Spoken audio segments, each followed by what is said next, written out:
Good evening, everybody. Here we are once again for Quarter Blitz, our NFL show. I'm joined tonight by Raymond Saylor, Andrew French, and we may get Rizzo here after a while. He had some things pop up, but maybe he'll hop in.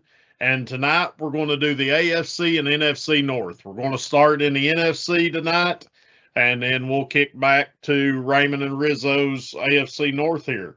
But guys, how are you doing tonight heading into the North? Guys, I am doing absolutely amazing. I'm trying to get this shared on Facebook for everybody, but I'm doing great. When you're talking the North, you're always talking my Steelers in football. Um, Thoughts are there. We got some big news, big noise made by the Steelers, some very big noise this all season. So, I'm interested not only the Steelers, but Cleveland making huge waves in the pool there, just amplifying that Rams team. And I know we'll get to that in a couple weeks, but man, it's gonna be fun. Let's go. I'm good. Another good night of talking NFL football. Yeah, it's the North. Nobody really cares about the North on my side, but uh, I know Raymond's gonna have a lot to talk about. Hopefully Rizzo can get on with us, and because I know how they are about their Steelers, so ready to get at it. All right, well, let's kick it off here. Raymond, jump us off here with the Chicago Bears. Yeah, absolutely, guys. The Chicago Bears. I'm like French. I'll give French his flowers on that and let him go in there to a little bit great details of his favorite quarterback of all time, being Mr. Caleb Williams. So I'm there with him though with that. Not a Caleb fan, never have been. But let's talk about him for a little bit here. I think a big move for them was trading DJ Moore. He wasn't a big name into that offense, but at the same time, he was a key role player. I felt like going to Buffalo for the second round pick. They were doing it more to clear cap space. I get that, but I still feel like he was a veteran in that wide receiver room that they could depend on, that they liked. And I feel like in the heart of the season, towards maybe the end of the season, guys, we're going to see that really shake up there. And I think that one may bite them in the hind end at the end of the day. But then they ended up signing a safety. We talked about it last year, guys. Their defense was hit or miss. Signing a safety from the Super Bowl champions could help Kobe Bryant, not the Kobe, but Kobe Bryant. Um, I, I think that was a good little addition. I don't think that he's going to be your game changer out on the field, but I do think that was a solid trade for them. But at the end of the day, guys, we look at their schedule here, and I don't have them running that well on it. They got Michael's half team there, Detroit, in the second game in Detroit. I think they're going to go out, going to take a big L there.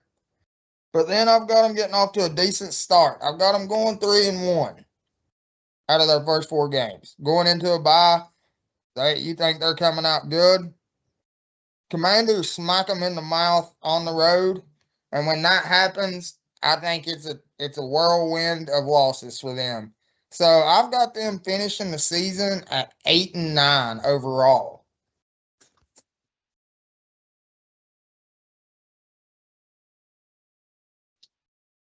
Well, Raymond, you was talking about that sign for the safety. Kobe Bryant actually got injured. I think it just the other day. What was it? Actually, on Monday afternoon. I missed that. Leg injury. He's going to be at 8 to 10 weeks. Ooh. So that's going to hurt him. Which turns out, they have now moved Cam Lewis from the nickel to safety to take that spot for the injury. They have signed Marquand Sewell, former Commodore, 6'1". He signed on Kansas City last year, but as an undrafted free agent. But now he's on there with the Bears. They did this. They hit a big one this week. They have extended offensive lineman Darnell Wright to a 4-year, $116 million contract with $93 million guaranteed. So, they're making some moves. They've had some injuries. Jonathan Garvin, he has also been put on the injury list. So, they're getting hit with the injury bug during preseason now. So that's a DN that's now going to be down. So you've got them at 8 and 9. I've actually, as bad as I hate to say it, because I hate Caleb Williams. Don't do it, French. He's not the quarterback everybody thinks he is. But I have him going 9 and 8. Ooh, you good. I agree with you. It's going to be on the arm of Caleb. And to me, the trust ain't there. I don't see him doing it. I like the 9 and 8. We're right in the same ballpark there. But, I mean, you look at, we're looking at their schedule. It's got some easy games in there. But at the same time, they got Baltimore. They got the AFC North gauntlet right there with Baltimore, Cincinnati, and Pittsburgh in 5 of their 7 weeks there. 3 of their 5 weeks. I apologize. That's and then tough. they turn around. Then they turn around and go to Philadelphia. Yeah. Mm-hmm. That's a gauntlet. And then Packers right after on the road. And by then in week 13, you're in Lambeau and cold. Yeah. Well, and I mean, to close out the season there, you got the Packers, which is divisional matchup, 2 out of 3 weeks with Cleveland in the middle. Yeah. Then you turn around and then you got whatever is left of San Francisco in week 17. And then you go to Detroit. Or you have Detroit come to Chicago. So, I mean, I know that we're not on this conference, but I mentioned that there's San Francisco. They've actually had a couple more guys fall out in the preseason here. Yeah, San Francisco is doing what San Francisco does best, and that is, unfortunately, get injured. And we ain't even made it to the season, and their coach has already been involved in an accident. Like, these guys cannot catch a break at all in injuries. Well, I think Evans, I think, is already talking about hamstring. But that's typical Evans right now. Like, that's what I couldn't understand about San Francisco. Like, don't get me wrong, Mike Evans, he's had 1,000 yards every season, minus last year. But why does San Francisco go draft another or trade for an injury-prone person? I don't understand that. Well, I mean, you've got Mike Evans, you got Debo, and then you've got a rookie. And Debo will get hurt by the season's over. Debo looks like me out there trying to run right now. Well, tomato, potato at that. I mean, sorry, but, Yeah, I mean, all right. So we're talking about the wide receiver core here in Chicago.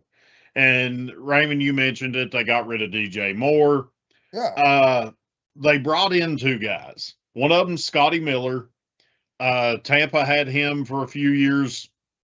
And he's not a bad, number 5 guy. Give your guy a break. Slot receiver. Then you got Khalif Raymond that's coming in from Detroit. That's not going to replace DJ Moore. No. Go ahead.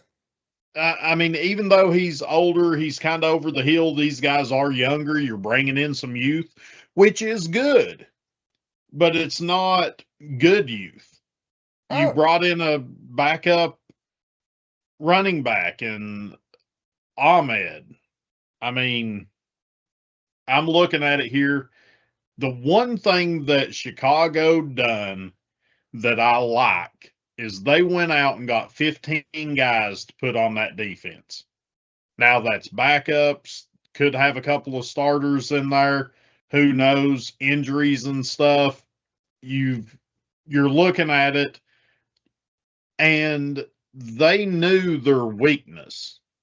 Did they go out and get too many, a few big guys to really beef up the defense? No. They went out and got pieces to build some depth. And that right there might be what Chicago really needed to get over that hump. I do not have Chicago with a winning record this year. I actually have them at 7-10. That's where I've got them. I'm just slightly below Raymond there. We're all right there in that same part. But if you look at their wide receivers, to go back to that just for a second, Bunny, their leading wide receiver, guys, is Luther Burden III. And he had a few good games last year, but he's not that wide receiver one. He's not somebody I'm itching. He's not going to be my first round pick in fantasy. No. No, he's not going to be the one anyway. Yeah, who you going with? Odunze? Odunze. I mean, that's their one. And this dude's on his way out. I mean, I kind of like Khalif Raymond maybe jumping in there and filling that wide receiver one at this point.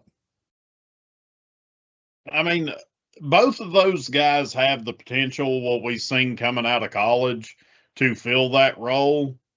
I just think they're great number twos. I think they could be great number twos. You put them up there with JSN, Puka, you put them in a Jamar Chase, somebody like that, but you need that talent level to balance it. Devontae Adams with the Rams.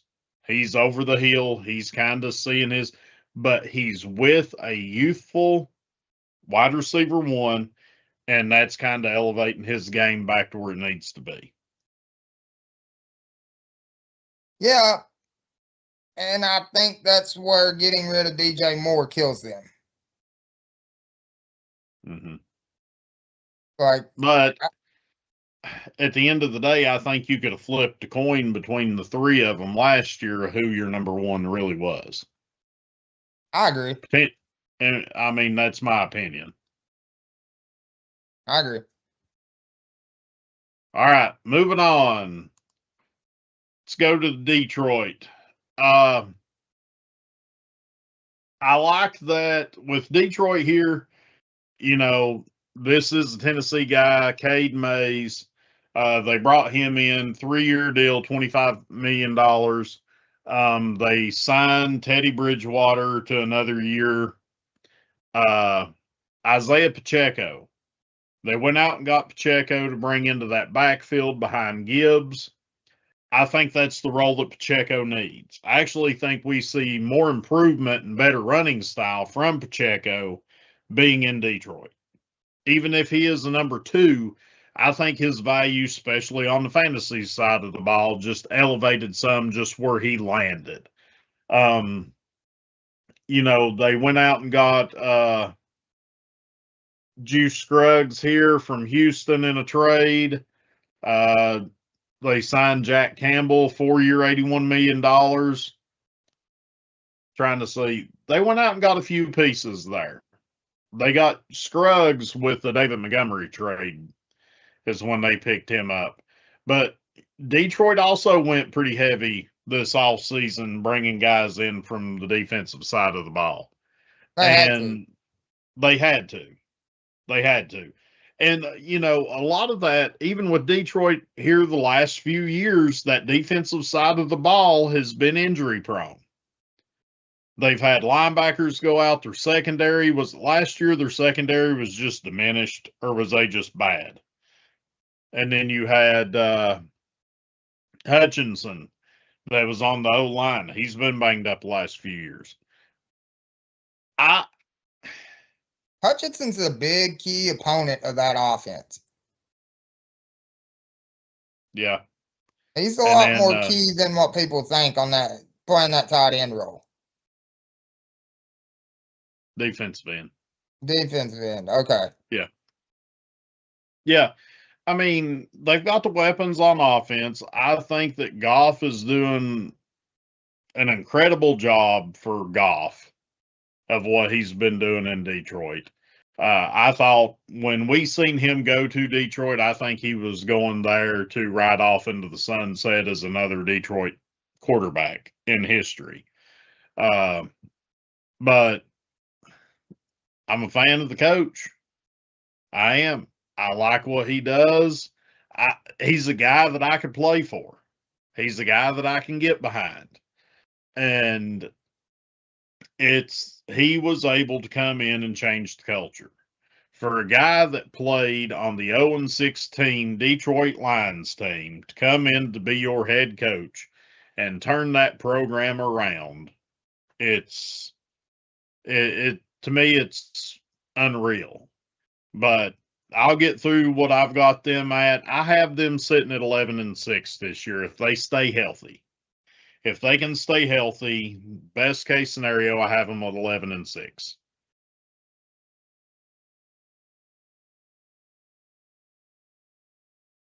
Go ahead, Frenchman. Bunny, you hit it right on the nose, though. If they can stay healthy. If you look at their depth chart right now, they have 7 players on the IL right now that's listed on the defensive side of the football already. On the offensive side of the ball, they've got 8 that is listed on the IL. And one of those being a big one. And that's Jahmyr Gibbs. Right now, he's considered on the IL. So, that leaves Pacheco being the one getting the reps right now with the first team. Son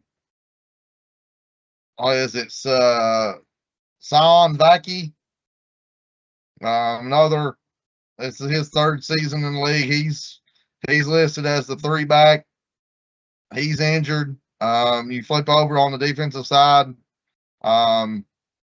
Backup defensive end behind DJ Wannon he's Derek Moore. He's injured. Strong side linebackers, both of them are injured. Strong safety Brian Branch, he's injured. Kirby Joseph's injured. So, if they're going to start like this, I can just imagine what it's going to be like in the regular season. I hate it. I think in the long run, if they can stay healthy, Jared Goff's going. He can put up the big numbers, but if he ain't got nobody to throw it to, he ain't got nobody to hand it to, they're going to be in trouble. I've got them finishing at 11-6 too. So I'm right there with you. That North's gonna be tough. You don't know what you'll get out of Green Bay. You don't know what you'll get out of Detroit. They're always up, down, up, down. Minnesota, well, shit, you never know. It might be the same way. I'll pull it. Sam Darnold out of their ass again. You look at it. This AFC or NFC North. This battle is going to be a better battle, but it's going to be like a resemblance of the AFC South. You've got 3 teams that'll battle for it right there, but they're actually better. They'll finish better than what the AFC South will, and that's coming from a Titans fan. So that tells you what you need to know. Cody Early's blowing me up about his darn Texans right now, so that's not even this week. But yeah, I seen it. He said that he's a Houston fan. He took Montgomery there. We've all said it with Montgomery though. he works better as a 1-2 punch. He's Yeah. not a solo guy. I don't know how well that's going to work out for them there. But we'll save that one for French's big spiel. But guys, I'm right there with you. I mean, I'll go ahead and start with I've got him 12-5. So 11-6. I'm right there with y'all. But I think one of the biggest, greatest moves that they made in the offseason, and you touched on a little bit, was Cade Mays, the center. That is huge. You do not hear a whole lot of linemen's name that just stick out. But when you hear Cade Mays, you know that he's developing into a Kelsey of sorts. You know, he's putting his name in amongst the great centers. And I love that. Boy, that's saying a lot. Raymond talk good about a former volunteer, ain't it, Bunny? Oh yeah, it is. But hey, I like when the centers get their notability, and man, he's getting it. The more he goes in his career, I think by the time he ends it, he's going to be noted with the great centers of all time. I truly, truly do. Couple question marks on a couple of their moves. Teddy Bridgewater, not big on that one. I get that they needed somebody, but Teddy Bridgewater, okay. And then Isaiah Pacheco. He will do good if Gibbs is back. He's another 1-2 punch. But Gibbs has got to be there. Like French said, he's already, injured.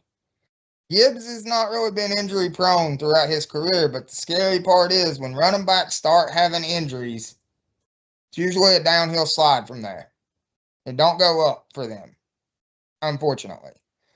So that kind of worries me with them on that. But my second question mark besides injuries that you guys have already touched, my second question mark here is, can they play on the road? We say it every year. We talk about it every year.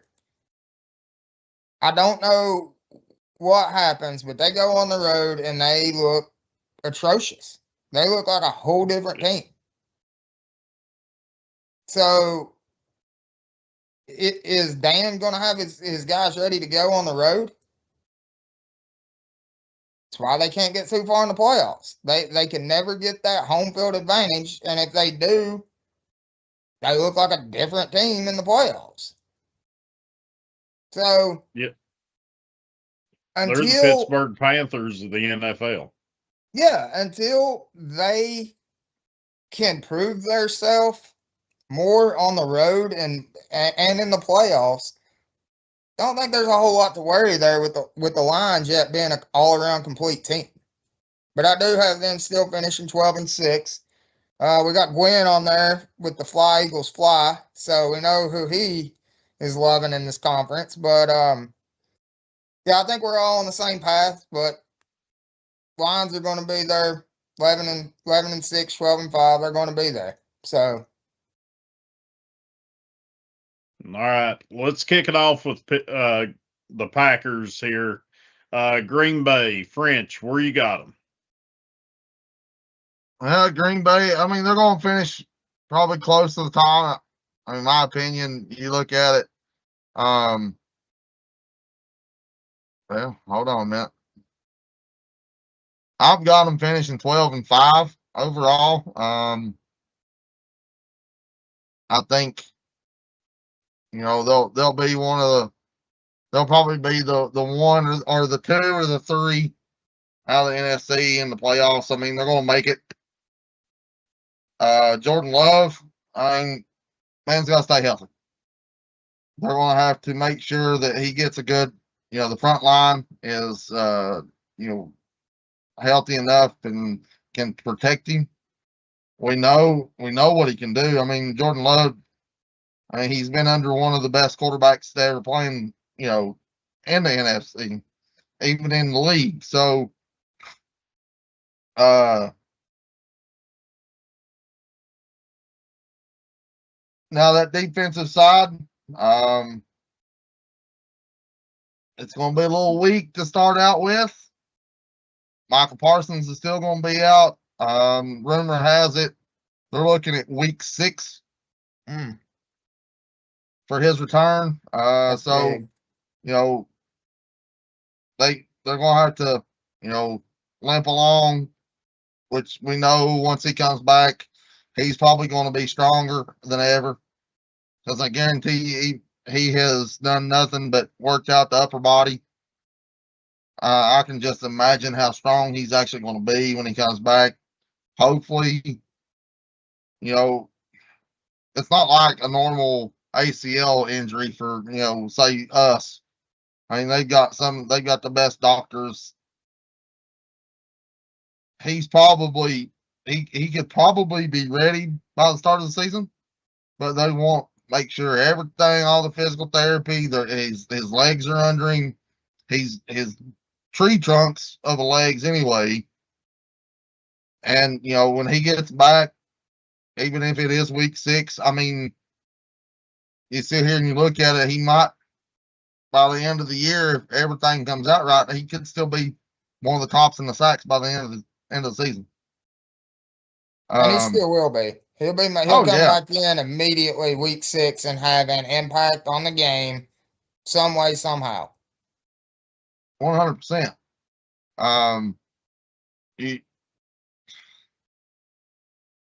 They need to find them another running back though. Josh Jacobs can't do it all. So, they got Marshawn Lloyd in as the backup. This will be his 3rd season in the league. But you go down and you look through the depth chart. I mean, already you still got Tucker Kraft on the IL. You've got Luke Musgrave as his backups on the IL. So right there, right off the start, you got your 2 tight ends that's going to be out. Wide receiver, that wide receiver core. I mean, you got Christian Watson and Jaden Reed. But somehow, some way, there'll be somebody in that wide receiver room that will be a standout. Somebody that they'll look over and probably be like a slot guy, like a Golden or a Savion Williams. Defensively, like I said, you got Micah Parsons still going to be out, but I mean, they got Zaire Franklin on the inside. So, I mean, that's still a big Isaiah McDuffie. He's one that gets looked over. He's a really good inside backer. So, they're going to, it's probably going to, in the end, it'll come down between them and Detroit. And I just think that they'll have the better, by the end of the season, their defense will be better than what Detroit can handle, which will win them the North. But, they're not going to get that number 1 overall seed in the NFC because we all know who that's going to be. I'm not jumping on it. I was against. Who are you saying first before I answer that? Who are you saying is going to win in the NFC? The Rams. Okay. Yeah, I agree. I mean, God Almighty, they've absolutely loaded up.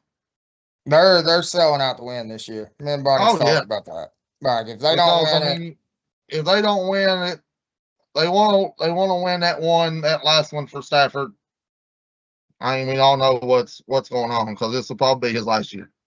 And Darnold will be back. Just go ahead and bank on it. He will be back week 1. And I mean, at the end of the day, it's the Rams to lose, and what will lose it for them would be staying healthy. That's the only thing that I think can stop them. I don't know that they'll even be in that close to games in 4th quarter. They may be resting starters by the 4th quarter at this point with the Rams, the way it's looking. Yeah. And how often do you see that in NFL Pro Bowl? Never. But, I mean, we could see that from this Rams team this year. But, French, I agree with you, man. 100% there. I did like the fact, though, that they went out and got those key pieces on defense. They are down without Parsons, but they signed Hargrave, Javon Hargrave. That was a big defensive tackle there. They also acquired Benjamin St. Just, Sean Ryan, and then, like you said, Zaire Franklin. Big keys that's going to just feed into Micah Parsons. With Micah Parsons, you know what you're going to get there. And I love it. Here's my question for you guys, though. You have Jordan Love as a starter, and French sort of nailed it there a minute ago. Can Jordan Love stay healthy the whole season? We don't know. Right now, they got Desmond Ridder as their backup with Kyle McCord. You got one decent free agent out there. Do we see Green Bay go after a Kyler Murray or Fields? Somebody like that. Kyler's a free agent. Who'd you say their backup was? I'm showing Desmond Ridder. I'm showing Tyrod Taylor. So one of us is wrong, and that's probably me, because this thing does not update at all for me.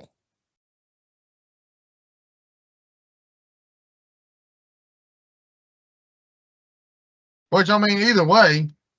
Yeah, you're still in the same boat. I mean, Tyrod's he's got the years, I mean, this is going to be his 16th season. He's been around the league. He saw a little bit of everything. I mean, very, very talented in, the mental game of it. But he's just to the point now. I mean, yeah, his first couple seasons, he looked good. He was young. He could run. He could get out. But he never played for somebody big enough to, if he did play for anybody big, he never did see the field. He was at Buffalo for a while, I remember, but he just couldn't get going. Like you were saying there. But my question is, you've got Kyler who's released or whatever there, and possibly Justin Fields is another rumor there. Like, why not go after somebody like that? Do you think that's a good fit? Do you think that's a bad fit? Because at the end of the day, that could be more of a cancer coming into your locker room. But you got the experience. Or do you just ride it out and hope Jordan Love stays healthy? There are some big question marks for me with Green Bay. I still have Green Bay doing Green Bay things. I got them 10-7. So French a little bit better than me on that, but I feel like, I mean, this division, this North division in the NFC is not an easy division, guys. And to see Green Bay twice, Detroit twice, and the Eagles twice alone, and then the Chicago's trying to come in there. That's tough. 6-7 games right there. So I think a good 10-7 if they stay healthy. Parson comes back, he's going to be firing on all cylinders. But like French, you said it perfectly. He's got the best of the best doctors. But when you're spending that kind of money on him, do not think I would not bring him back one moment too soon. You bring him back one moment too soon, he's out. He plays one game week 5, 1 second week 5, and he's gone for the rest of the year if he comes back too soon. So a lot of circulating question marks still left to see with Green Bay. But yeah, I've got them finishing 10-7 here. All right. Sorry, guys. Didn't hear a damn thing y'all been saying. I've been on the phone. Again, going to promote this right now. We've got Addison Lund. She's going to be joining us here shortly, trying to work out when all that's going to be started. Hands down, this girl is extremely busy. Some big news coming very, very soon. I'm excited about this. These guys don't know I'm getting it firsthand news right now, so I'm extremely excited what's coming down the pipeline. But yes, back to the Packers here. I'm going to kind of keep it short and sweet. I know that in their wide receiver core, they've had Matthew Golden, they had Romeo Dobbs that went to New England, and trying to think, they had 3 or 4 different wide receivers. And I felt like for them, again, there's no break in talent. Any week they could fire off. Any week they could be a wide receiver 1 or wide receiver 7. You never know. But French went over some of the injury list with Parsons, stuff like that. I think that Green Bay is going to be average, but I think the record's not going to reflect how average they are. And I've got them going 10-7. I think they're going to be 1 game worse than Detroit, but they're going to be in the mix. And personally, I think it's Detroit, Green Bay. If something happens and it falls off and Caleb Williams, like we said with Chicago, makes a run, does something, they could be in the mix also. But I think it's going to come down to the head-to-head battle against Detroit and Green Bay. And towards the end of the year, Green Bay has to go on the road to Chicago. Green Bay has to go on the road to Detroit in week 13. That back end few weeks in between the 2 Minnesota games is not very good for Green Bay. And Detroit twice, home and away. You got to go on the road to the Broncos. You do have the Ravens coming home. And what else? You go on the road to Detroit there. So, I mean, I don't really like, and I never noticed this, but between weeks 12 and 16, you got to play Minnesota twice and you got to play Chicago twice. And in between, you got Detroit, the Ravens, and the Broncos. That's just a shit run for a team. So I still got them at 10-7 with you on that, but it is a tough stretch.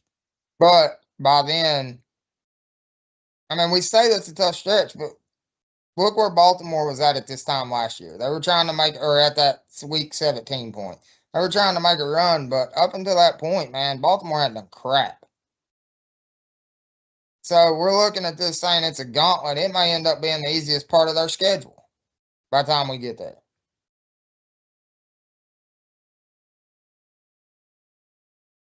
Yes. All right. Sorry. And Gwen got me with the joke of the night so far. Tyrod Taylor has played for 37 of the 32 NFL teams. Not wrong. No. Right in front of Fitzpatrick. So, and Joe Johnson. Joe Johnson, I think, has played for some odd number of teams. Like, it's unreal. All right. I'll go first in this one so I can get back to this. Minnesota Vikings to round it out. I didn't realize I had Minnesota this bad, but I do.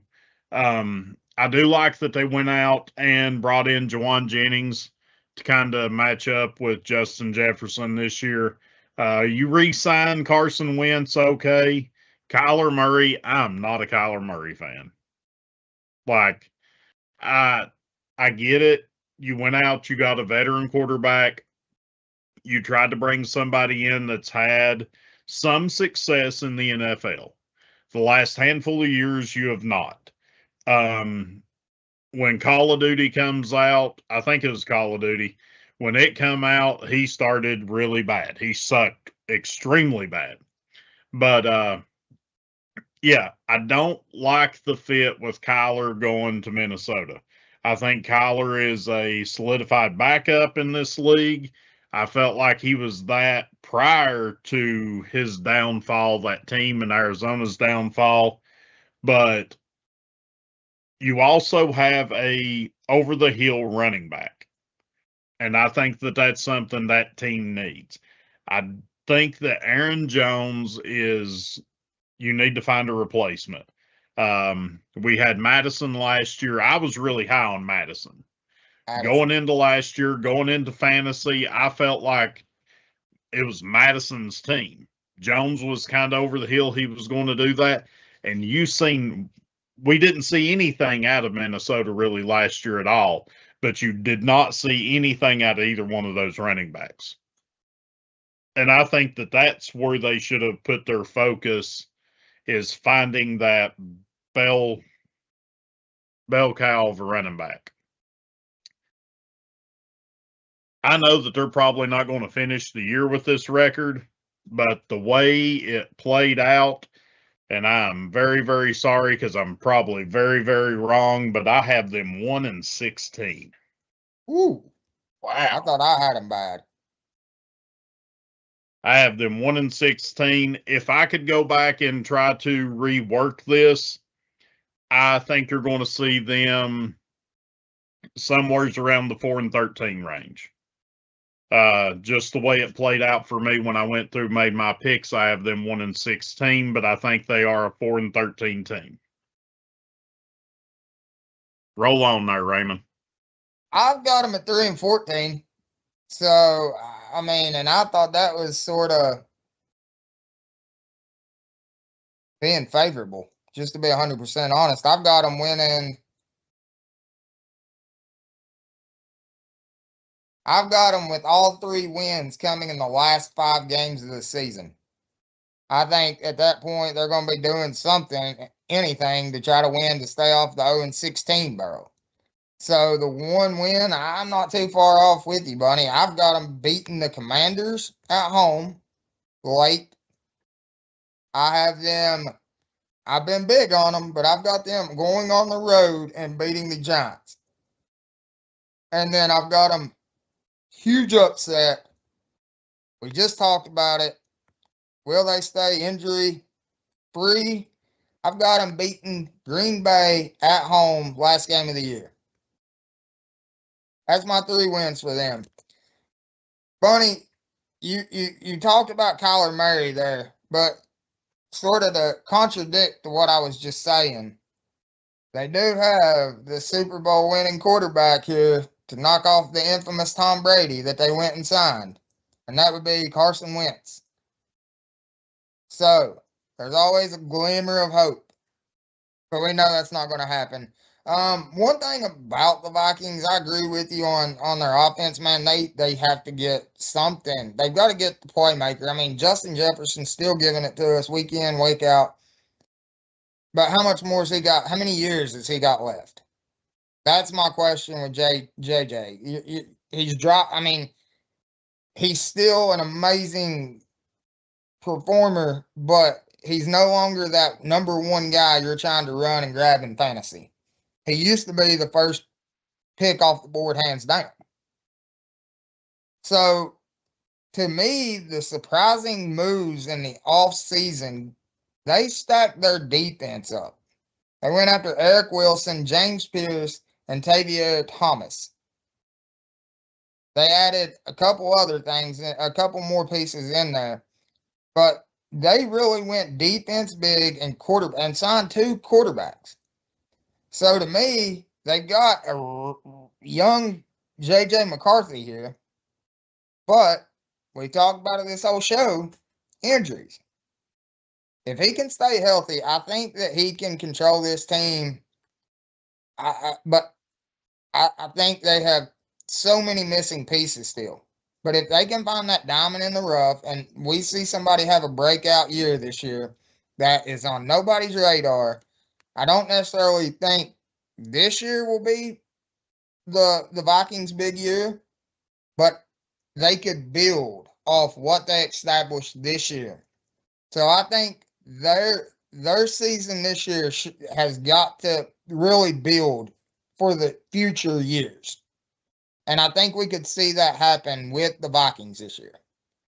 Overall, though, French, I'll turn it to you. I've got them 3-14. So not too far off Bunny there. and I'm not far off from you. I've got them at 4-12. I've got them getting beat week 1, but I do have them beating Atlanta at home. I've got them going into Cleveland and getting the win. And of course, you know me, they're going to pick up a big divisional win at home on week 11 when they play the Chicago Bears. And then I've got them winning week 16 against the Giants to finish 4-13.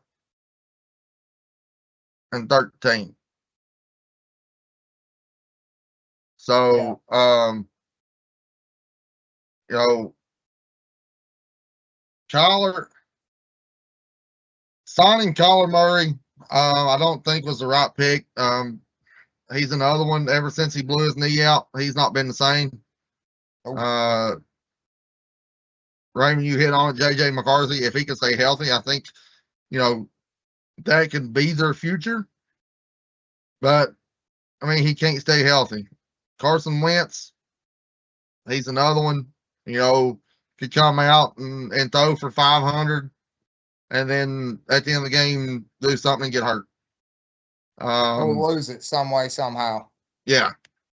You know, Bunny, you hit on it. Their biggest weakness is that running back spot. Aaron Jones, I mean, he's going to get you. He'll average 2 or 3 a carry. I don't think he's got that breakaway speed or that breakaway ability anymore. And then you sit here and you look at they got Jordan Mason as his backup. So, you know, they did go out in Green Bay, French. Mason? Yeah, I think so. I think Mason was in Green Bay. I think he might have been there a year. Okay, I thought so. But, I mean, you go out and you sign Juwan Jennings to give him another weapon on the outside. Justin Jefferson's going to do Justin Jefferson things. One of the best receivers in the league. You know, they're going to have a 3-headed monster. You know, everybody, you know, we don't talk about Juwan Jennings, but he does the little things. He's a great blocking receiver. And he's big, he's strong, he can jump, you throw it up. You look at jump ball situations, get a mismatch, you throw it up to him, he's going to go up and get it.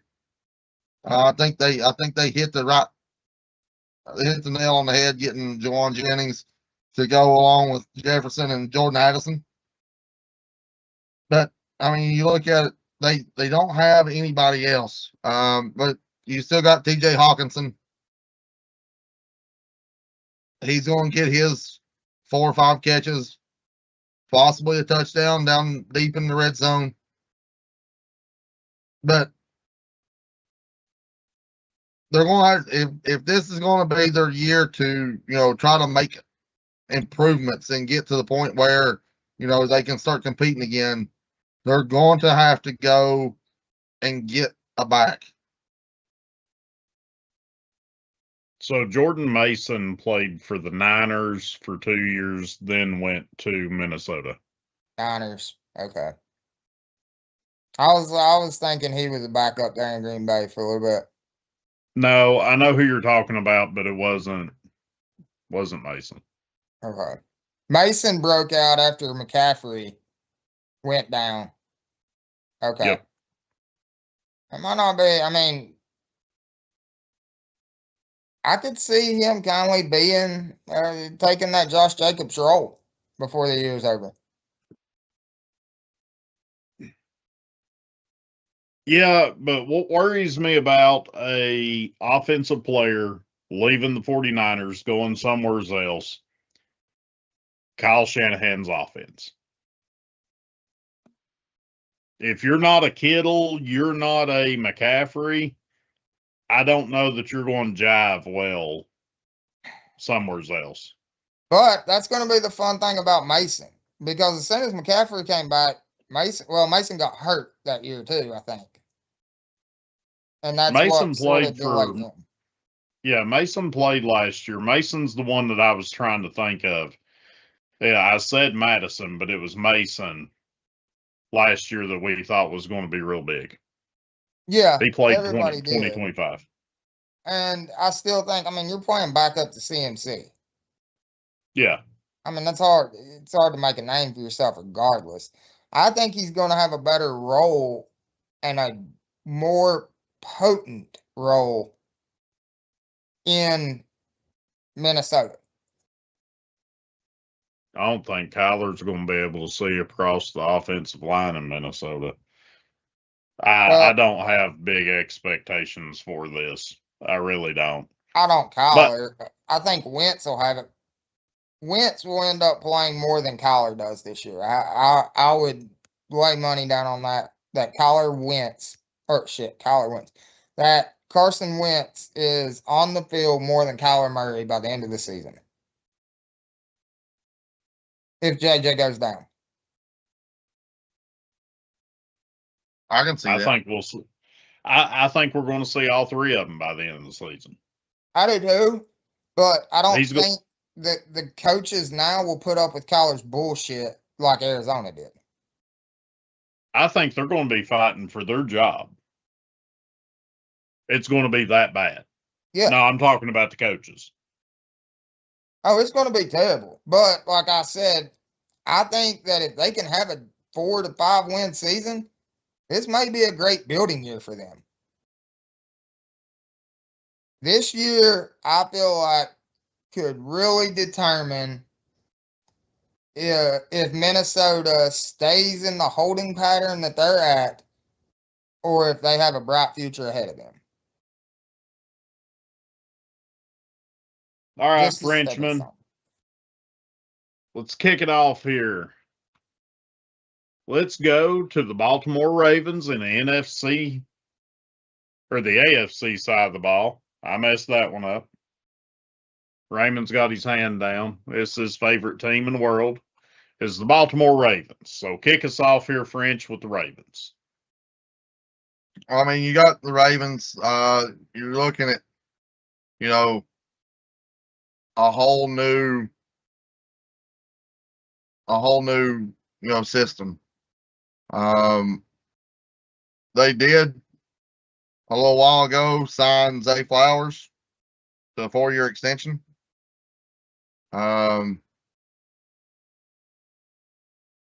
So, Zay's he's that small receiver that can do big things for you. You never know what you're going to get out of Baltimore. You got one of the best. Well, let me rephrase that. You have the best back in the league. And Harbaugh did not know how to use him, thank God. Exactly. There's a reason. He's out. They're going to start over. You got bringing in Jesse Minter as the new head coach. Former defense coordinator for the Chargers. So it'll be interesting to see how his offense, how he builds his offense. If he, utilizes Henry. Every year you hear that Henry's too big. He's getting too old. He can't do it. And he comes out and what's he do? He puts up numbers. He runs over people. He outruns people. Looking at it, does Lamar stay healthy? Or are we going to see Tyler Huntley the majority of the season again? The Ravens have got a good number 2 for that 1-2 punch in the backfield with Justice Hill. Tight end spot, Mark Andrews is still Mark Andrews. He's had a blunder, just like everybody else has had a blunder. It's one of those things. What are you gonna do? But their biggest problem is, even though we know that they're going to run the read, Lamar's going to get his. Henry's going to get his. But in the long run, what are you going to do because you don't have a true number one at wideout? Zay Flowers is not a one. He's not there yet. If they keep using him and letting him, I think he can be. But they don't let Lamar. Lamar's not going to air it out enough to develop a wide receiver one. Period. So, you get to that point. I've seen it too many times in Tennessee and Nashville. You're going to keep running the read. You're going to keep handing it to Henry. What are they going to do? They're going to load the box. Granted, they got Zay Flowers. He's going to hit him with a quick slant and let him go to work. But what if that's covered? You don't have, you got Rashad Bateman, yeah, but you don't have that deep threat on the play action that you could possibly have because you don't have a number one.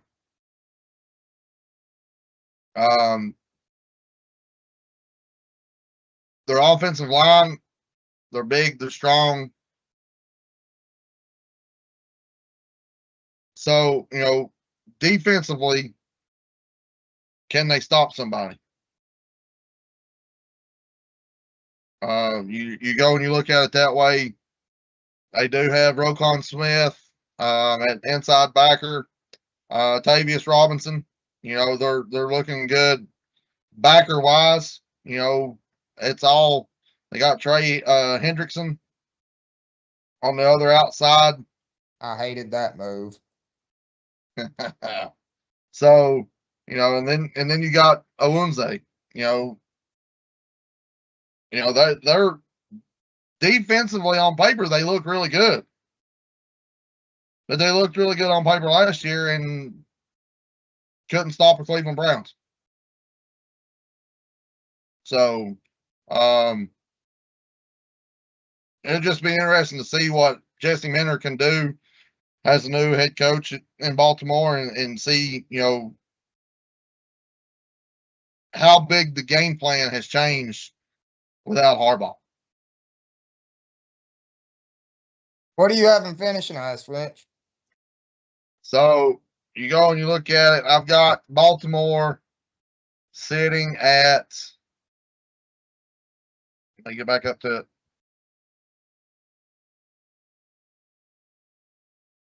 Where do you have them, Raymond? I've got them sitting at 13-4.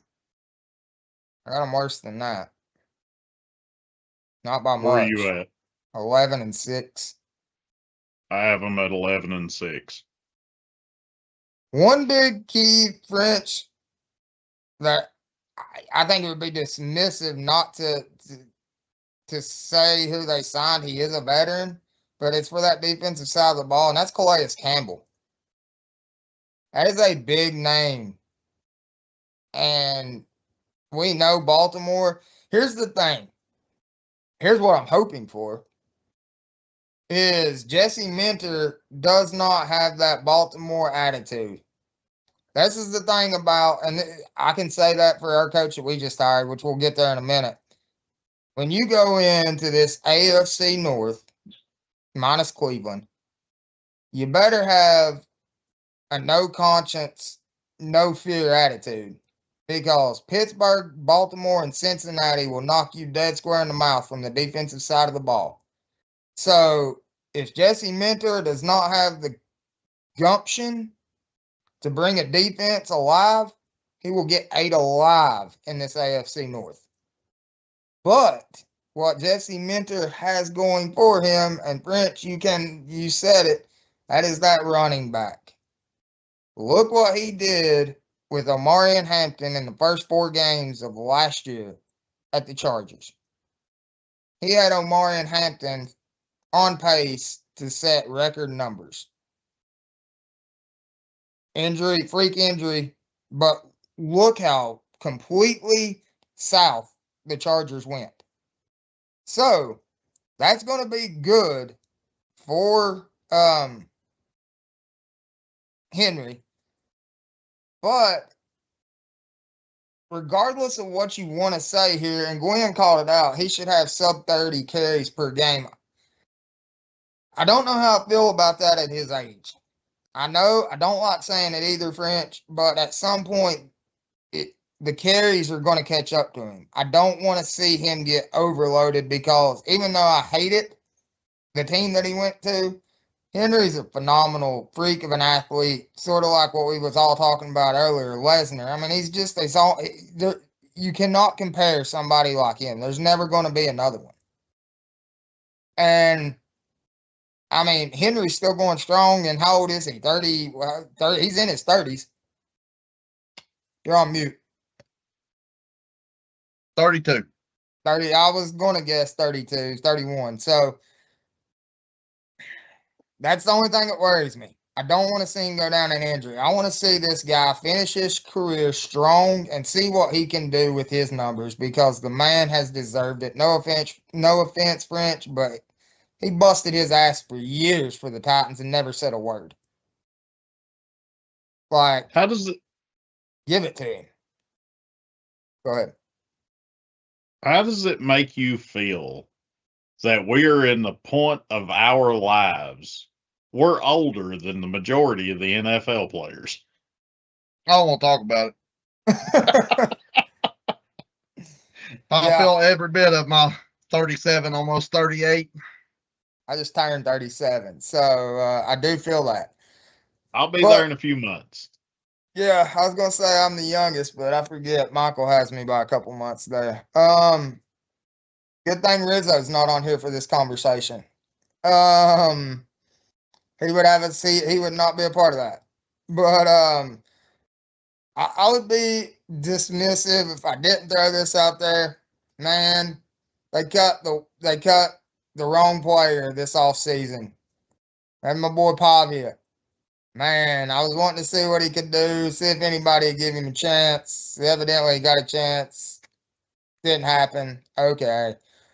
Somebody will pick Diego up, I have a feeling. Just his spirit alone, he is like a Jameis Winston, man. You got to carry him just for nothing else but his daggum spirit. Let's go. At the end of the day, like I said, I've got him 12-6 or 11-6. There, yeah, 11-6. A lot of question marks with Baltimore. A lot of question marks altogether in this AFC North. This AFC North is usually one of the toughest divisions. It's been down the past couple of years. These coaching changes may have been what this division was needing. Honestly. Get the monotony out of the way.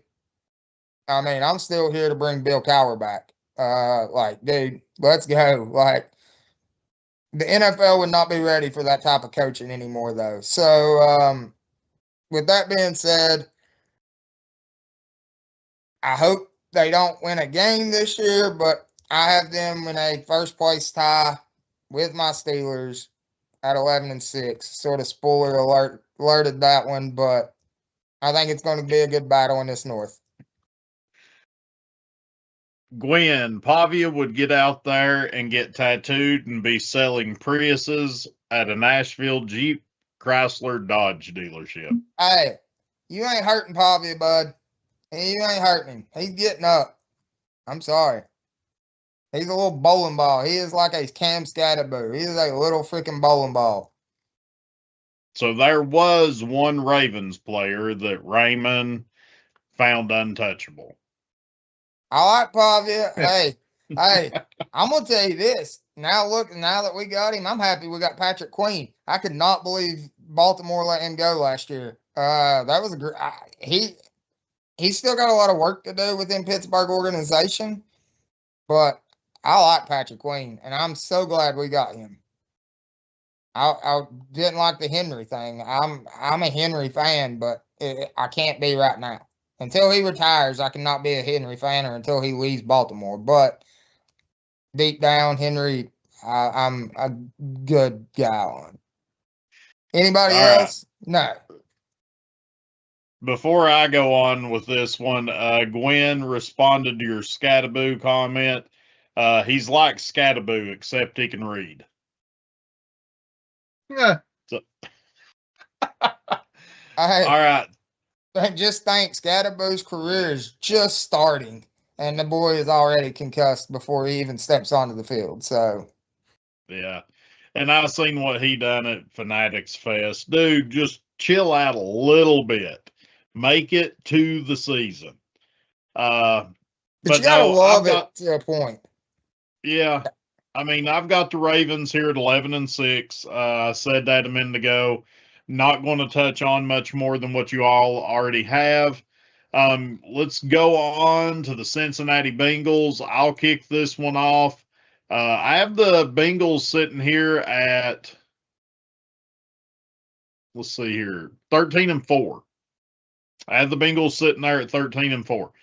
I think with the coaching changes, I think with Baltimore worries me a little bit in keeping control. And I'm curious to how the two new coaches is going to come in and do. We've seen coaches come in and do good things in the past, but you have two organizations that had very veteran head coaches leave that program, leave that office. And I think with the Bengals, they went out. They re-signed Orlando Brown Jr., or they signed him to 2 years, $32 million for that offensive line. I think that was a big need in going out, getting him, bringing him in, and helping protect Joe Burrow. And then the addition of defensive tackle, I know he is older, but Dexter Lawrence. Huge. I think that was big for this Cincinnati Bengals team. They went out, got a couple of safeties, got a couple of cornerbacks. Jonathan Allen, they did get him on a 2-year, $26 million signing. I think that they went out and got guys for that defensive side of the ball that they really needed. And that's what's kind of, other than the Burrow injuries, that's what's kept them below Pittsburgh and below Baltimore. I think they went out and addressed some of their needs. I think with the two coaches leaving, Cincinnati's going to win the AFC in this division. I completely disagree with you. Well, of course you are. I mean, I'd be irresponsible as a Steelers fan if I didn't. Good thing I'm a responsible person, so you don't have to worry about that, Michael. But no, dude, I agree with you on the defensive side of the ball. Dexter Lawrence was a huge addition. So was Brian Cook, though. That was a big secondary move for them, adding the safety there. Being from Cincinnati, this dude's coming in and he's going to play a little bit harder. I think that was a great move for them. But they center everything around Joe Burrow. Until they get freaking metal arms, metal legs, and everything else, the dude's not going to play a full season. He's just not. He's going to get hurt at that week 5, week 6 mark. And Cincinnati's going to go on a losing streak. Just like I have their schedule sitting here. I've got them starting 3-0. They beat Cleveland away, Jacksonville at home, and go to Minnesota, which that's not really saying a lot. Then I've got them on a 4-game losing skid, going 3-4 against the Broncos, and that is a tough gauntlet. Broncos, Lions, Packers, and Steelers. 4 straight weeks. See, I've got them going 2-2 in the first 4 weeks, losing to Jacksonville and the Broncos, then going on a 5-game, 6-game winning streak. Have you not watched the Bengals play the past 5 years? They lose in like week 5 and don't bounce back because Joe Burrow is out. They play like the best team in the NFL the first 4 to 5 games. Like, they look untouchable. But, no, I mean, I just have to give you a little hard time there. But, no, I mean, I can see that. I've got them end up finishing 9-8. Same Cincinnati. They've made a few moves here and there, but I don't think they've made enough moves to make a significant impact on this North. Still think you go through Baltimore or Pittsburgh in this AFC North. I think that after that, it's Cincinnati and then Cleveland. Cincinnati's still a few pieces away. And honestly, I think their coaching staff is, I know that you said they made some, but I still don't, I don't have faith in where this is going with them. And I could be completely wrong, and we will see as time plays out. But at this point, I've got them doing Cincinnati things because the moves they were made, but they're not all the moves necessarily needed at this point in their franchise. So give me them finishing middle of the pack, 9-8. Hey, real quick, before French gets started, would anybody eat chili on spaghetti? I don't like spaghetti. I'm fat, but I don't think I'd eat chili on spaghetti. Well, Gwen just said Cincinnati lost when they decided to put chili on spaghetti, so I had to ask. This is also the guy that said Scatterboo would go head-to-head with the Billy Goat. He is not wrong, so I'm going with the correct answer here, and that is they did lose when they put chili on spaghetti. There's not that much. I mean, you add some spices, and then you've got chili. You just add some beans to it. There ain't no beans in chili. I put a little bit of beans in chili, but not many. I don't know. I'll put like 5 different types of meat. I eat beans and chili, but it's just a Yellowstone reference. So yeah. I eat no beans with chili on hot dogs. Any other time, if I'm eating it like a bowl with some onions and cornbread, yeah, it needs some beans in it. Y'all like white chili? White chicken chili. I'm here for that. Thanks, Gwen. You got us down a food hole, buddy. Yeah. Thanks. All right, back to French. Back to reality and football. I've got them sitting at 7-10. You know, they do have a pretty tough schedule. I got them, you know, of course, I've got them beating Cleveland at home, and I've got them beating Jacksonville first 2 games, and then I've got them going on a little bit of a losing streak. I've got them getting upset on the road at Minnesota, and they don't pick up their next win again until they're home to the Jets. Yeah. You know, they did go out and get a couple of pieces. I don't think that they got enough. Their biggest problem is, you know, we've seen it over the years, is their offensive line. Burrow don't have enough time. Burrow will be hurt. He'll have turf toe. He'll have turf toe again, and you know, oh God, I can't play. I get paid millions of dollars, but I can't play because of turf toe. Turning into Shaq. Yeah.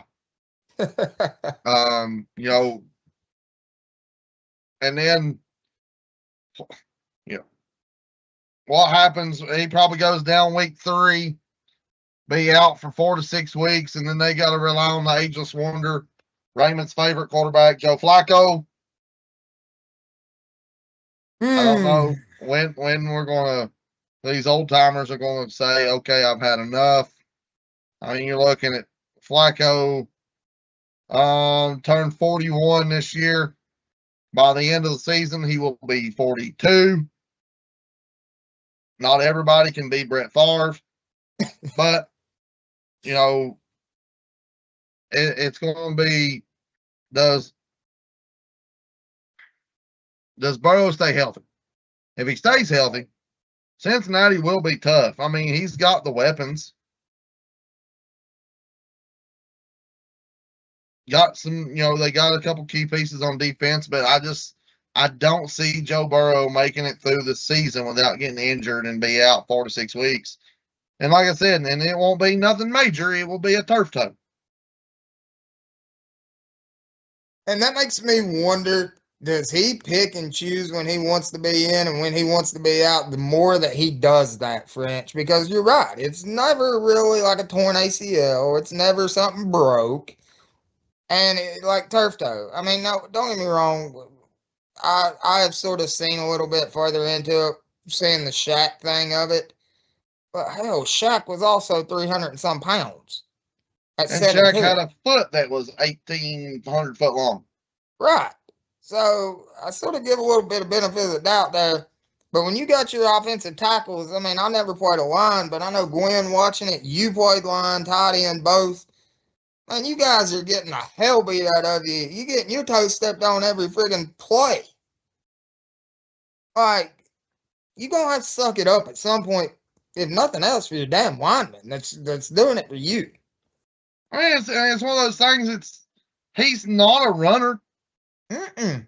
He's a pocket passer. It's not like it's going to be that big of a deal. If he does have to get out of the pocket, he ain't going to go but 2 or 3 yards, and he's going to slide. Absolutely. I agree. I agree with you, man. And you know, and you look at it, if you're his line, how do you react to that when he does come back? Like, and I'm out here freaking in the trenches for you every week, and then you go set out because your damn pinky's hurting? Get the out of here, man. No, I agree with you. Be like Gibby. Brains like scrambled eggs. Right, exactly. Chuck. Dude, Bunny will be right back. But with that being said, I'll roll into the next team here. Not a whole lot to say about the Cleveland Browns besides they're the lovely Cleveland Browns. We know what we're going to get with them week in, week out. It's not going to be good for the Browns. I actually have them at 4-13 to finish out the season. Looking at some of their big key signs, trades, whatever you want to say here, Cleveland done Cleveland things. No huge names. They went line, which tells me that they have a lot of faith in Shadir. I don't know how to feel about that. I mean, don't forget who's going to be back. Yeah, but for how long, I don't know, but I would not even Deshaun's give him the be time back. of day. I would not. He would not even be on my team right now. But Haslam not only keeps him, gives him an extension. Not this offseason, but what, last offseason or something? Like, they have faith in, I mean, one of them, like, they're not even looking at quarterbacks. Like, when you talk about the Browns, they don't even get brought up in quarterback room. And I guess because they failed miserably every time they went after quarterbacks. But now you got Baker and Gwen mentioned Baker earlier, and there's Bunny. Look at Baker now. That Cleveland's like, damn, wish we would have sort of maybe invested all these offensive tackles, these guards, these centers that they went and picked up this offseason, and Titus Howard, Zion Johnson, these people. But is Shadir going to be your guy? Because Watson ain't going to be your guy. Watson ain't threw a fucking football in years. And you're going to try to bring this dude back? Gabriel's the better one. I do too. But they will start Shadir over Gabriel. He's already made that point blank clear. It will be a two-way battle between Watson and Shadir. And like I was telling French before you jump back on, Watson wouldn't even be on my team. I feel like the dude should not even be signed right now. But that's not for me to decide, and I'm not in the front office. Well, he's on the roster because they owe him so much damn money still. That's what I was just saying. What was that, 2 years ago they signed him to a huge extension? It's when he come into Cleveland. But either way. It's been a few years ago, but. They're showing that they have, get out of here. Like, no. I don't think any way you look at this, Cleveland's not having a good season. I don't think they're building for next season. Minnesota, I told you, I have them 4-13, but I can see a bright future coming from Minnesota on their 4-13 record. Cleveland, I can't say the same thing. I don't see the moves happening. I don't see the pieces trying to be put in place. They're going after a line to protect who? Like, you have no franchise quarterback in there right now. I don't give a damn how. I love Dion. Everybody knows that. Shadir is not your guy. So to clear up that salary, it was 5 years. Signed it in 2022. 5 years, $230 million, $230 million guaranteed. Bobby Bonilla Jr. Yeah. So where do you guys have Cleveland? What was the records? I said 4-13. French is not giving us his input. 5-12. I mean, if you look at it, they did go out and they did get some pieces. But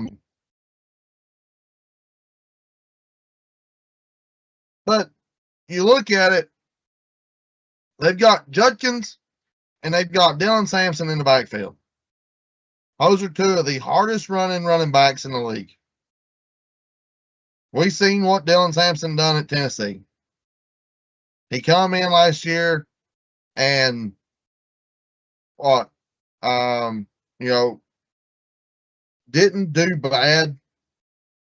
They did go out. I mean, they drafted KC Concepcion from A&M. So I mean, there's a big piece.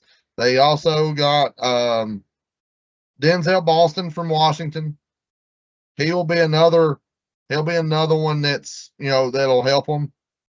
They've still got Harold Fannin Jr. at tight end. This cat, he's a monster.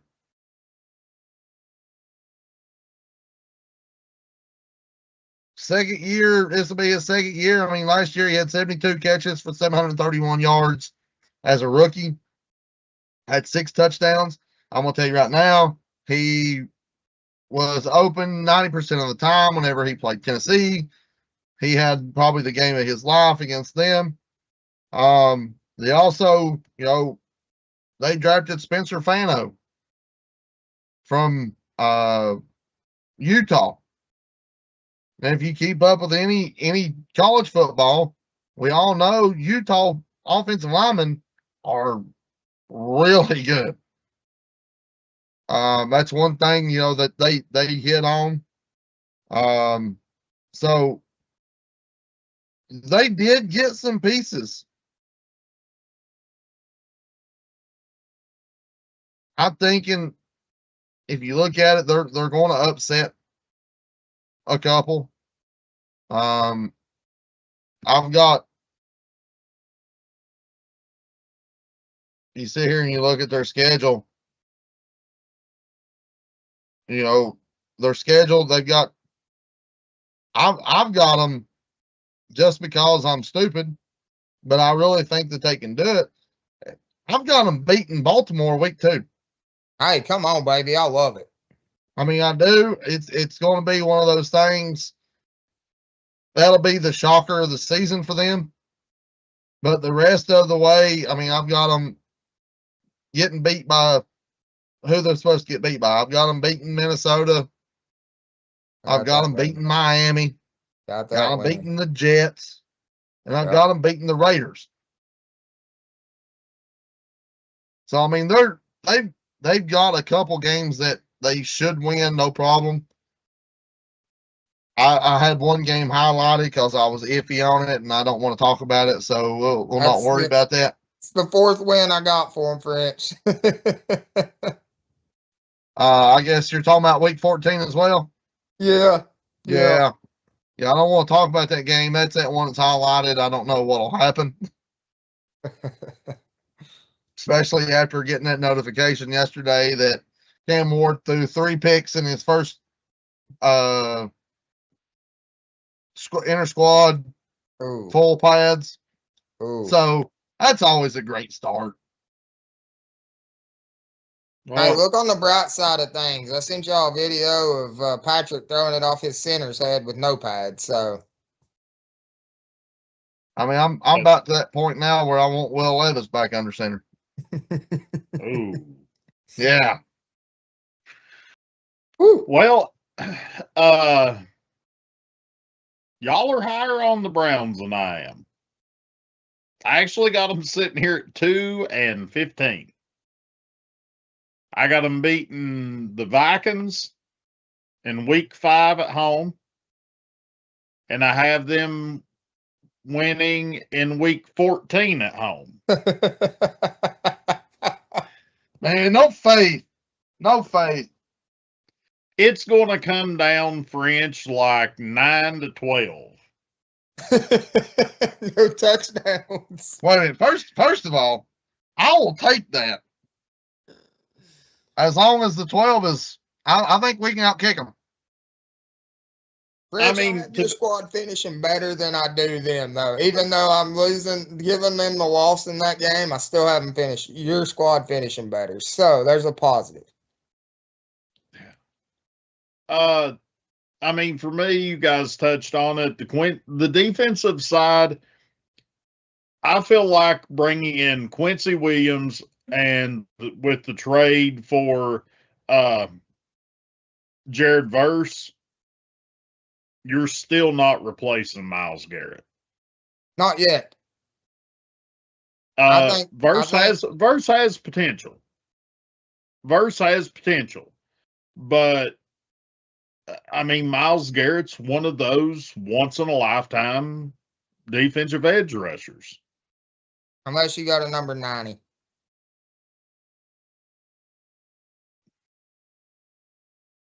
But I mean, I think that organization's just in an extremely bad spot. And when you think that there's hope, the hope gets erased really, really quick. Moving on. All right, Raymond, teeing you up here. Oh, gosh. Hey, Gwen just got me. At least both teams will have fun. I mean, Yeah. he's not wrong. Hey, he's got at least some hope for him there. Both teams might All right. have fun, but I'm going to tell you right now, one of the fans will not. The Cleveland fans already wear bags on their heads halfway through the season. So, oh man.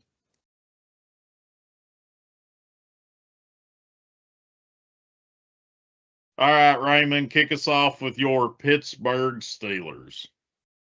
Guys, I said it earlier. I don't have them as high. I could seriously see them going 12-7, 13-5, like, or 13-8. Sorry, 10-7.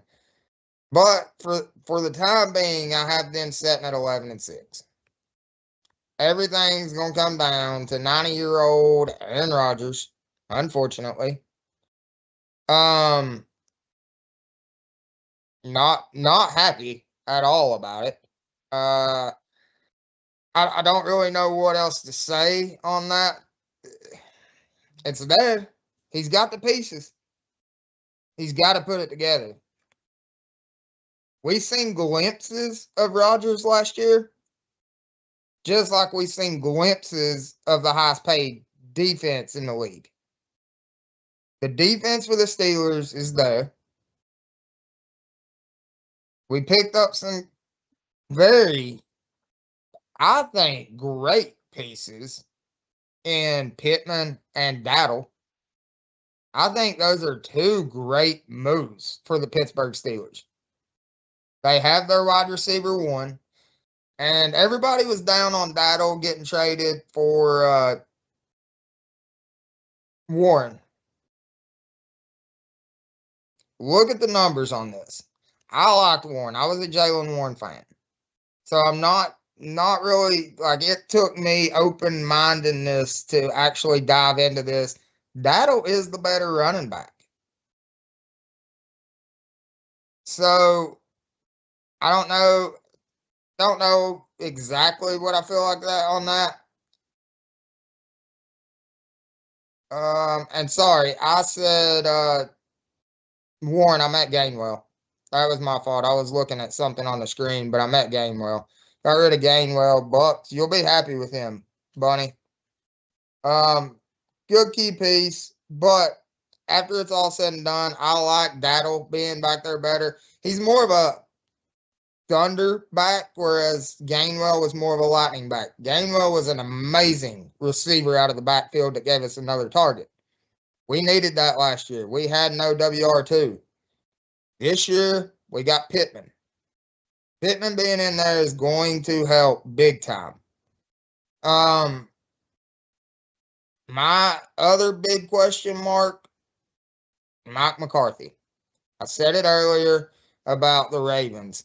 Mike McCarthy cannot go in there with this bullshit defense that he had, defensive mind that he had at the Dallas Cowboys. Because if he does, he will get booed out of Pittsburgh on the first bus out of town, buddy. We know Dallas's defense, besides Parson, has been non-existent for years. Cannot happen in Pittsburgh. Secondary, I like the signing of Jamal Dean, but again, the defense was there last year. We could not put it to freaking together. That is what McCarthy's got to figure out with this Steelers defense, or Steelers defense and offense altogether. Who can piece it together? Tomlin had an amazing run. The dude never had a losing season in 19 seasons. What can you say about that? But it was time to move on. The game was sort of not really outrunning him, but he could not do any more. His cards were shown. I don't know if he got bored, if he just was ready to hang it up. Whatever the case may be, he did not change anything, game plans, whatnot. So I feel like I'm optimistic anyway. A new, lively coach brings in something, anything, hope, something to shake the offense and the defense up. So with that being said, I have the Steelers doing Steelers things, just like always. Nothing fantastic, nothing terrible, but 11-6, tying with the Ravens, and we will see if they can get that first place or if they will be in the wild card. But it will be between them and the Ravens at the end of the year.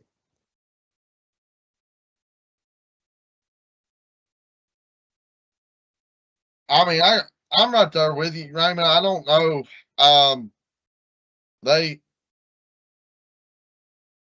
I've got them sitting at 12-5.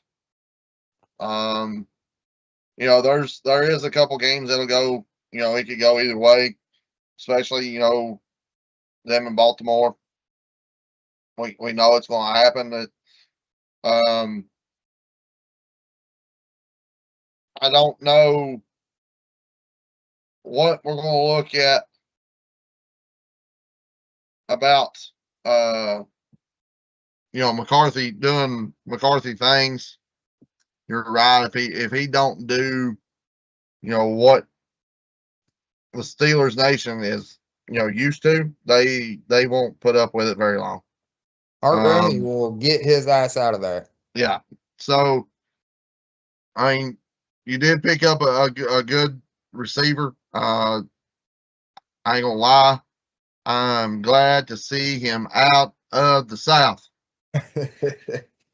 So add him with DK, and then you got Pat, and you got Darnell Washington there on tight end. So I like Dowdle. I do. He's another one like Kenneth Gainwell that can get out and catch the ball on a swing pass and go with it. we saw what he can do when he was in Dallas. We saw, look at the games he had when he was in Carolina. So that breakout big run or that big catch on the swing pass out of the backfield, he can do something with. Defensively, it's Pittsburgh and the defense. You still got T.J. Watt right there. You've got Derek Harmon, Sebastian Joseph Day. These guys, they're long, they're physical. But the one thing that I see, Joey Porter Jr. is he's already on the IL. Hopefully it's nothing big. I didn't deep dive in to see, what kind of injury he's looking at. Hopefully it's nothing big.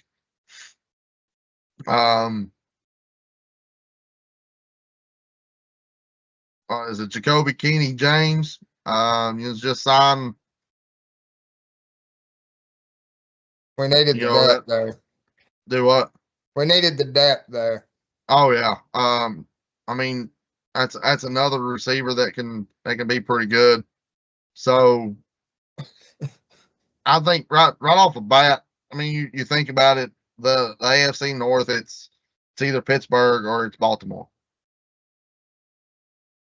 What's the weather going to be like whenever Baltimore goes to Pittsburgh? What's the weather going to be like when Pittsburgh goes to Baltimore? Absolutely. So, the running game, you give the edge to Baltimore. The defensive side of the ball, you give the edge to Pittsburgh. Well, you give more than just the edge to Pittsburgh. So, anything can happen there.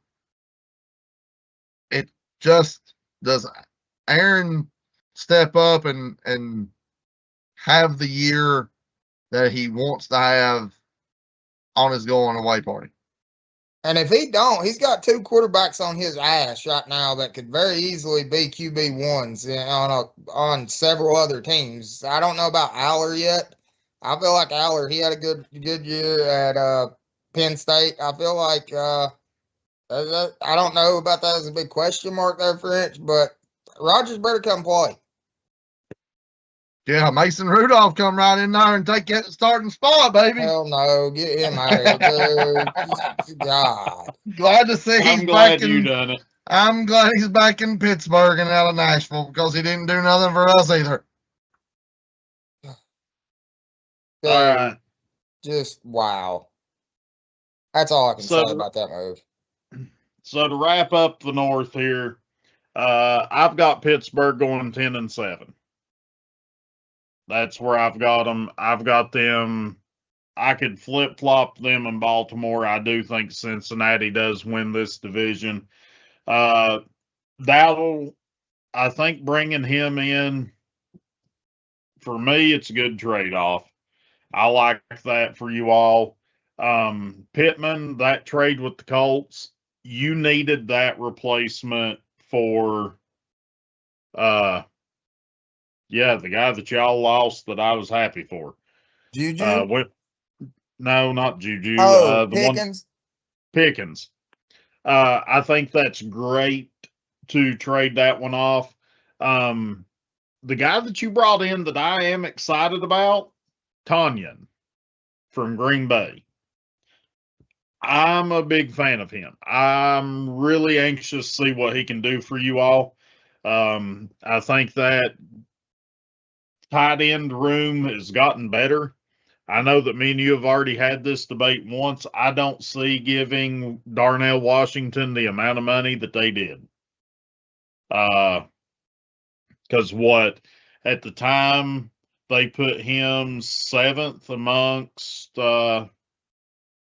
salary for tight ends, I believe. I think he's worth it. They just don't use him enough. But he uses tight ends. So that opens up the door for him and Freiermuth. Freiermuth pending injuries. It does. I like the reuniting Tonyan and Rodgers. I think you're going to get more out of that than you do Washington. The other few things you all mentioned, Asante Samuel re-signed. Boswell, you're keeping him in the building. I am a We got Boswell somebody fan. that can score. I am a Boswell fan. But I mean, I think you took a step in the right direction. I think the biggest question mark is head coach. Absolutely. I'm not a McCarthy fan. I haven't been. I do agree you do see an uptick in your offensive production. Hopefully that goes well for you. But I have them right there at second place. I did have Baltimore one game better, but I think you could flip-flop them for this division. So while I get set up here, do any of you all have any comments for the North? Yeah, Steelers better freaking do something this year instead of shitting the bed half the season. About all I got to say on the North. Yeah, I don't have much to say about the North. I mean, both conferences or both sides, the NFC and the AFC, it's going to be kind of who's going to win the big game at the end. So those two are usually week, 16, 17 usually makes or breaks whoever's going to win it. All right. So let's get into the game of the week and we'll wrap up with this. So, as you can see on the screen, there are years 2000 all the way to 2026. I'm going to keep record here.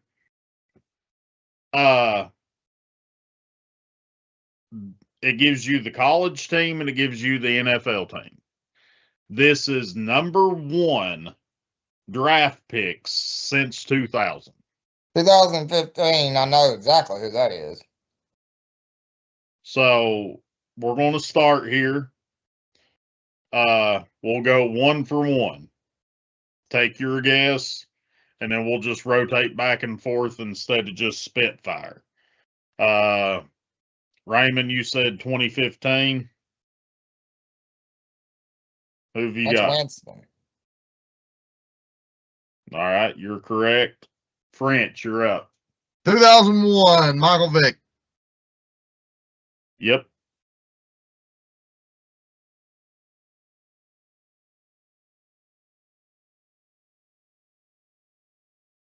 Was 2007 Jamarcus Russell? Yes.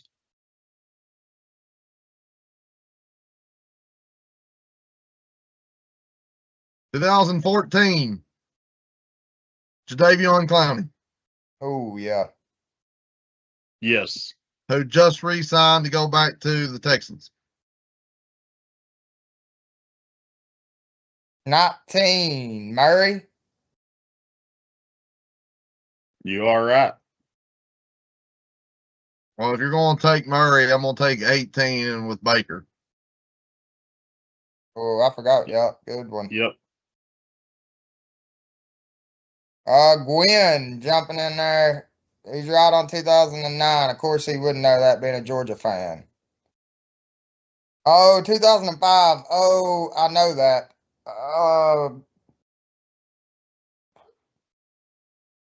Give me a second to come back to that. I know 2005. 2011, What? Scam Newton. Yeah. 12 Luck. Yeah. The Kansas City one that I just seen. 13. Yes, was that the running back we were just talking about the other night?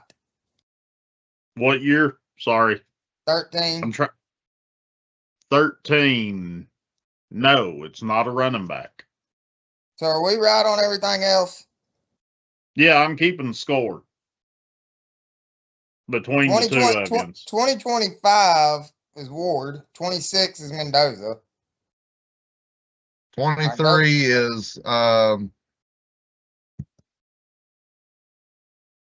Ward or Young.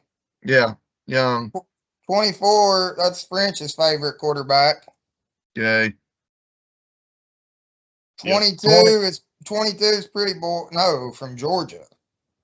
Ooh. 2020, Joey B. 21's Pretty Boy. 21 Yep. is Can you name him? Lawrence. Yep. 22. When the hell did they get from Georgia? Did you get 23? Oh, 22. Yeah, 23 is Young. 22 is the running back. That got hurt first year. No? Defensive end. Gwen, chime in there on 2022.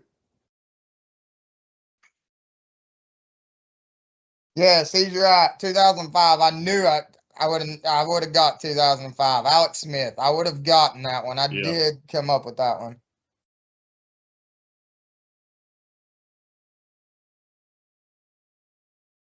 So you need 2022. Yep, Trayvon Walker. Gwen got it. Okay, I knew he'd know that being a Georgia boy. So from 2010 to 2019, you need 10, 13, 15, 16, 17. 15's Winston.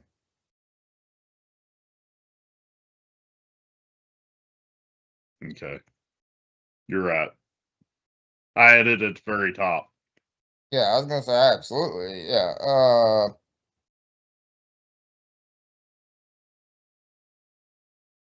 2010 Rams. 13 Kelsey? No. Where'd he go to college? Cincinnati. Yep. Oh yeah. 13, was it Mahomes? No. No, he went to Tech. I don't know that y'all will get 2013. Who is that wide receiver they had that they traded? There is not a wide receiver on the list. That's a good one, Michael. I don't know. 2016, you all should get. Marshawn, no. Not Marshawn. Cal. Two.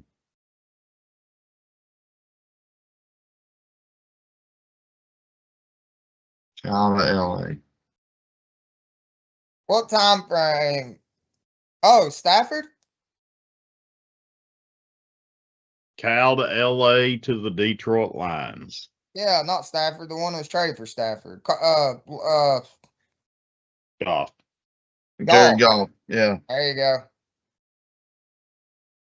You all, I don't have yins down for 2017. No, that's what I'm sitting here looking at. So it would have been a quarterback. Johnny Football. There you go. Wrong. He was the second Brown to be taken from this team.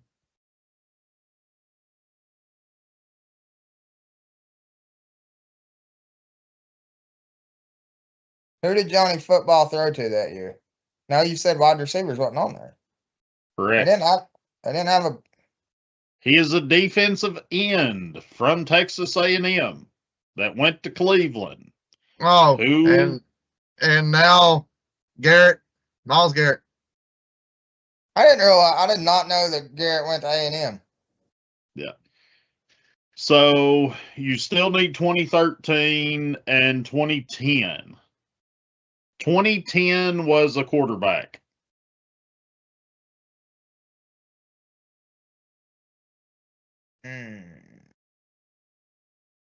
Trying to think of who would have went after Warner. Would have been after Warner.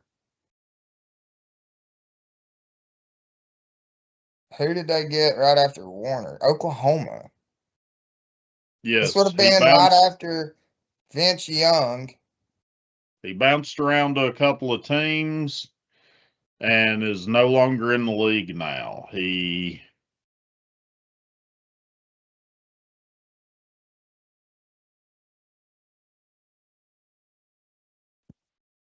Oh, I feel like we should know this. All right, so let's come back to those two, 10 and 13. One was You Vic. need, 3 was that redhead Andy Dalton. no.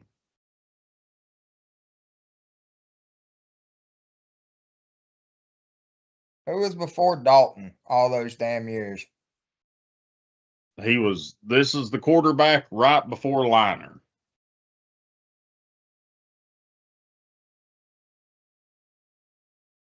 Gwen got 2010 Sam Bradford. Ah, okay. Forgot about that one. Yeah. 2004 was LaDainian, wasn't it? No. I didn't think he went to Ole Miss. Antonio Gates. Ooh, No. Dang. Gates did he go to Georgia?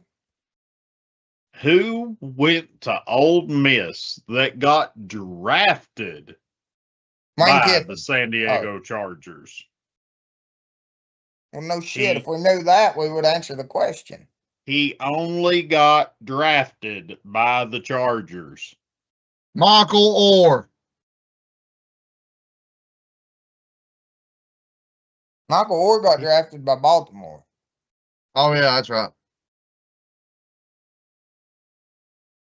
I swear. Say it again. This guy went to Ole Miss. He never played a snap for the Chargers. He only got drafted there. So is it Gonzalez? Y'all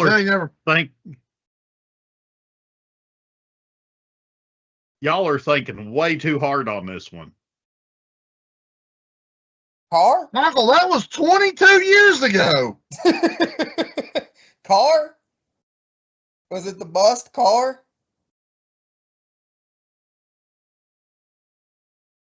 I don't fucking help. We ain't Tennessee fans. Peyton? That's 98. 99. Eli. The other brother. Eli. Oh.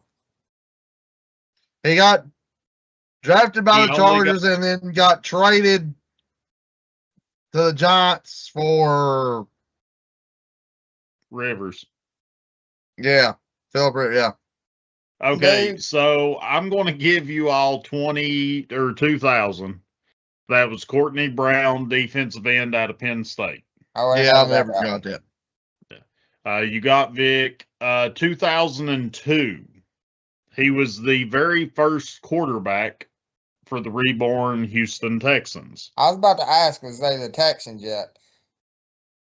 I should know this. French, you should know this.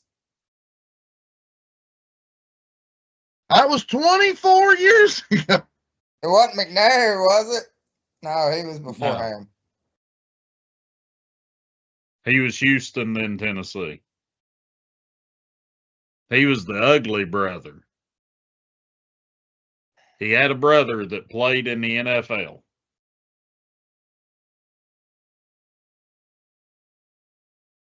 Was that a barber? No. And the Barbers His were initials are DC.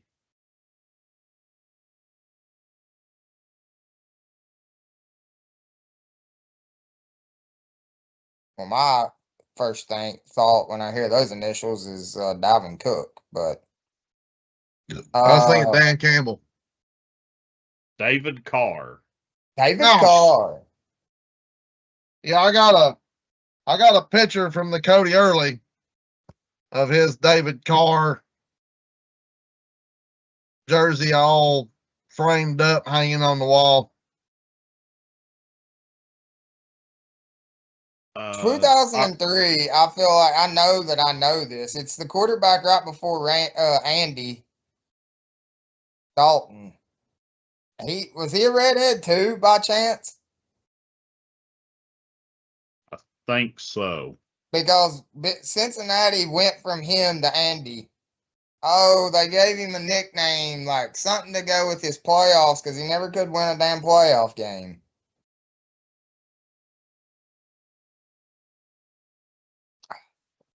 Damn, I know it. He has a son playing college ball right now. I know that one. After he left Cincinnati, he played for the Raiders for 2 years and 4 Palmer. years at Arizona. Carson Palmer. Yep. You got Eli. Chat got Smith. 2006 was the defensive end.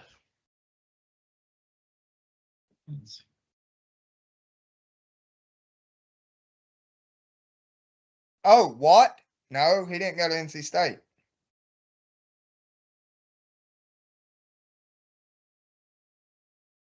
He was part of that two-headed monster. Mario Williams. Yeah, I wouldn't have got that one. Uh, I'm surprised that I remembered Russell in that as big of a flop as he ended up becoming. So in 08, the year I graduated, I'll give you a hint. Howie and Teddy. Bridgewater?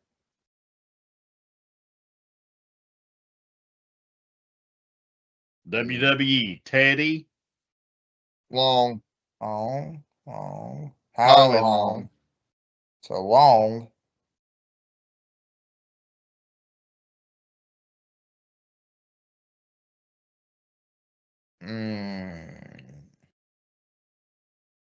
Jake Long. Yeah, I wouldn't have got that one.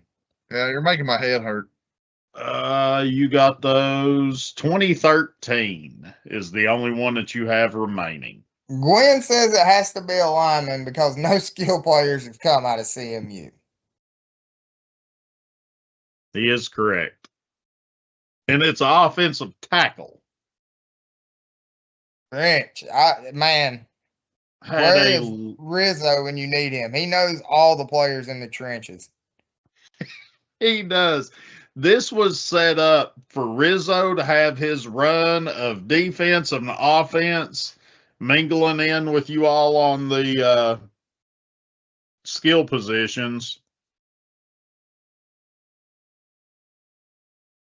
So this guy, Jason Ripley would probably know this one too, French. he played for Kansas City from 2013 to 2020. Indy in 21, Miami in 22. He was a Super Bowl champion. He played in 132 games, started 128 of them. Wow. This was like the epitome of that offensive line for Kansas City for years. He wore number 72. I know who you're talking about, but I can't think what his name is. Eric Fisher. I know the name, but I would have never got that. So I'm pretty proud of me and French getting what we have. With Gwen throwing a few helpers in there, and French done pretty decent on those. yeah. So That was a fun one. I like that one. yeah, I thought that would be good for this round. Kind of mix it up. Chat. If you all got game ideas, stuff like this, I'm going to bounce around. Next week, I'm probably going to do something around fantasy football. Probably do that one twice. Do one next week, and then when we have a fantasy show, do it again. But it'll be set up just like this. I'll start doing that. Having the Sign up for shared fantasy, screen. guys. If you haven't sign up, get your hind ends out there and sign up. We got some people watching right now, so share it. Tell all your friends. Yes. Oh, also, while we're at it, how many of you guys would like one of these? Here's the question. Without the We're signatures. gonna roll this out. Yes, without the signatures. This has made it to every race since we've had the shirts done. We're going to go out. We're going to roll these back out, do some pre-orders, get those for you, color schemes that you wish, and then go from there. Is there anybody that's out there, and we're going to kind of promote this on the other shows and stuff, that would like an individual shirt? Like Sounds Like Six, Moonshiners Racing, Quarter Blitz, things like that. Excessive BS, we're going to have some of those possibly. If there's interest in it, we will try to get those out there to you. And even our girls show. Yeah, even our girls show. That one's coming up. Working on that. Working on that one with Addison as we speak. And that will be Built Like Her. Got a lot of information tonight about how we're going to do that going forward. So I will be busy over the next few weeks. So guys, tell us what you want. Tell us what you want to hear. Give us some ideas about the games.